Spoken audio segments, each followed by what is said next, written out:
Hey guys, welcome to a rant video, I guess. This is probably the first one of these I've ever done. And it's about the in-game store, because I think this is something that deserves its own video and it needs to be talked about. So, yes, if you don't know, they're adding an in-game store in some regions, initially just Asia, but, you know, there's a good chance it will come to the Western regions. So, pretty much, originally we saw an XP boost. It was a 100% XP boost for an hour. And have this tag that was being sold in an in-game store. So that's one problem, and everyone was just like, this is shit, but maybe it's not so bad, and even with that, it affects gameplay, and it's having the most optimal way to play a game that has a subscription being to throw more money at the game. So, there's one problem, and then recently we got a blue post saying that they're also planning it for lesser charms.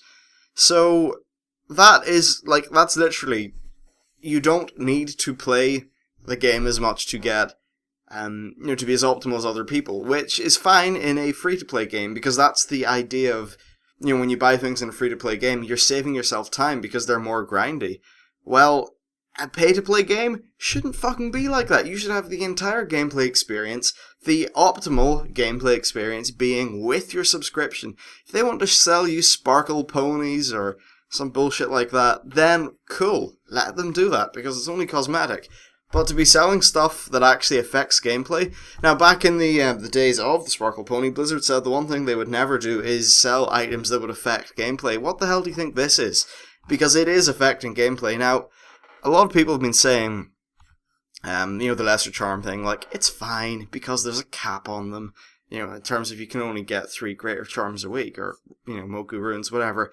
Well, okay, if that's the case, then how about you do that with Valor, because it's capped? How about you do that with Conquest, Honor, Justice, because they're all capped? It's fine. Hell, you can do it with Reputation, because it's capped. Really? If you take the argument of, it's fine because it's capped, then you get to the point where you have us per plebs who are just paying our normal subscription fee, and then you have the fucking multi-millionaire moguls going around that only need to do half the work we do, despite the fact we're still paying the base $15, £10 a month. So first of all, that's fucking ridiculous that this is even an argument that's coming up. And really, I think if they want to do this better, they should have said, we're considering free-to-play, and there are some strings in the PTR that reflect, like, a possible testing thing in Asia. They should have said something like that, instead of, oh yeah, cash shop in the game, how do you like that? There's also one problem with how it encourages predatory business practice.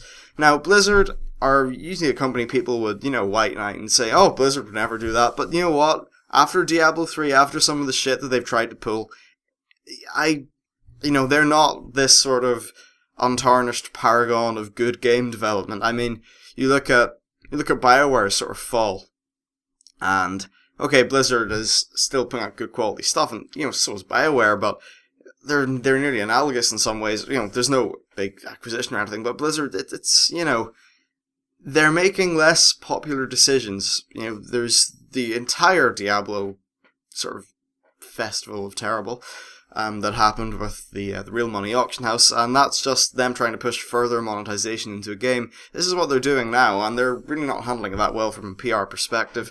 So, yes, I was saying about predatory game development practices. Here's the problem, right?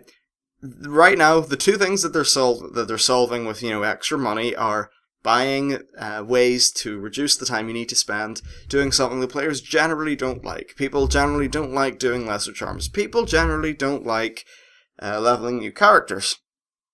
So instead of fixing the core gameplay issue of these problems, they're going to sell you a way to get around them not being good at developing. I know these are hard things, like how the hell do you fix the leveling grind?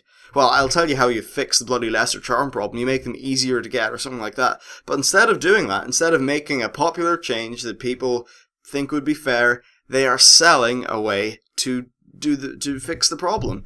So it means that instead of Blizzard being encouraged by the player base to make changes that are good for the game, such as making leveling more fun, making lesser charms easier to get, or something like that, instead of doing that, they're encouraged to keep it in the old grindy method and just sell people ways to fix the problem.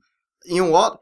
You sell us a way to fix the problem in our bloody subscription fee. That's what you're paid for. You're not a free-to-play game. And if you are, you should start bloody talking about it, because people are going to get really pissed off. If this in-game store comes before, if this comes in before our free-to-play transition, I think people will be very angry, and there will be a lot of controversy, because it will really be one of the only big subscription games that is selling you in-game benefits for money on top of your subscription. So that's a problem. I mean, Rift, the people are freaking Tryon are probably happy about this. Rift went free to play. I don't know. We'll need to think of. Yeah, there really isn't another big subscription MMO, which means that Blizzard, you either go free to play like the rest of them, or you stay how you are. You don't do some weird thing in between where you suck money out of every possible fucking orifice. Ugh. So there's one problem. Now the other problem is a little bit of a core thing, in that they're making it in-game. And this is always something that annoyed me about free-to-play titles, even free-to-play shooters, anything. You boot up the game, and, on the top you always see this bar about how much currency you have, or you also have access to the store. It's constantly reminding you that it is a service which you can buy additional things for. It's not really immersive, is it? Like, can you imagine, World of Warcraft having in-game credit card references? With, like, menu items and UI things that are, like, literally, click here to buy something. That's not immersive in the world. I'm sure the RP servers are going to love this. But this is just so annoying on so many levels. And, So, yeah, like, initially it is just coming to Asia first. And it's a market that's very receptive to free-to-play, because, there's a lot of lower income situations there. So it's more susceptible to things like that, and is happy with them, but it's also a market that's more susceptible to grinding, as we know from a lot of, like, sort of Asian MMOs. So that would be, it'd be interesting to see how it would go there, and perhaps, ideally I'd say, hopefully they just go free to play in Asia, and this is a test, and we never see double dipping with payment models, but perhaps not. Perhaps they do try to further observe encroach gameplay, changing buffs and stuff, to the game while there's still subscription fee. If so, I just think that's wrong. That's not cool. No one else really does that, and those who do it get a lot of shit for it. And Blizzard, your reputation is something you should be really fucking trying to preserve, because you have cocked up recently. You are losing your sort of being the holy grail of PC game development. You're losing that. Diablo was problems. The Cataclysm, the whole bloody expansion that seemed to piss a lot of people off. You're losing your status, and if you make blunders, and if you turn this into a blunder, you are treading on thin ice, Blizzard. You need to make sure that this is done in a way that is actually okay. So yeah, it's either free to play with in-game changing things, or a subscription. It's not both, because no one else gets away with that bullshit, and you should not be allowed to get away with that bullshit. And from what I've read of the 120, 30 odd page forum thread in the US forums, a lot of people seem to agree with me. So yes, hopefully that is a thing. Now, to the people here, especially if you are in the US, because this is where the biggest thread is. If you're in the US and you have a World of Warcraft account, and no matter what your opinions are on this, if you like it or not, please say something in the forum. Don't rage. Put out a decent post that's a little bit lengthy, whatever. Say your opinions in a really sort of calm, assertive manner. Do that, because, I'm counting on the fact that probably most of the people, certainly what the impression I've got from my videos is most people are not cool with this. So, let Blizzard know, and hopefully they'll do something. They have been saying, we're taking your feedback, blah, blah, blah. That's the one thing they've been saying a lot. Now, whether that's just PR bullshit, which it very much could be, or actual truth, we don't know. It is a test, and there are times in the past, such as, everybody's real name being shown through Real ID, where the players sort of uniting and saying, we ain't taking this shit from you.